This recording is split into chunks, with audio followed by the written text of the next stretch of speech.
সুমন, রাহুল, বিজন আর তপু বসে আছে চুপচাপ। চা এসে গেছে, কিন্তু কেউ খায় না।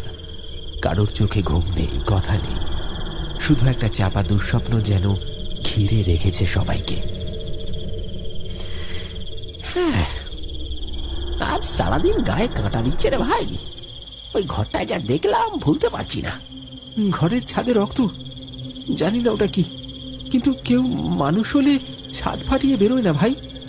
আর ঠিক তখনই দোকানের এক কোণে বসেছিলেন নেপাল কাকা। তিনি বলে উঠলেন, আজ সকালে আমাকে পাড়ার সাইডটা কুকুর ময়রা পড়া ছিল। একটার গলা তো ছেঁড়া আর একটা পেট কাটা, যেন কেউ কামড়ায় সিংড়া খাইছে। গত 3 দিনে 3টে ছাগল, 2টো গরু আর মুরগি গায়েব। লোকেরা বলে কেউ চুরি করে নিয়ে যাচ্ছে, কিন্তু চোর কি মেরে ছিঁড়ে খায়? ও ফিরে এসেছে, কেউ দেখেনি, কিন্তু আমি দেখেছি। ও সব সময় আশেপাশেই আছে। ভাই, তুই একটু চুপ কর। দেখ, আশেপাশে যা কিছু হচ্ছে তাতে আমাদের আরো সতর্ক থাকতে হবে। সবাই শোনো, আজ রাতের মধ্যে ব্যবস্থা নিতে হবে। কাল সকাল হতে দিলে চলবে না। ওটা এখনো এখানেই আছে, কিন্তু কাল পর্যন্ত অপেক্ষা করতে গেলে অনেক দেরি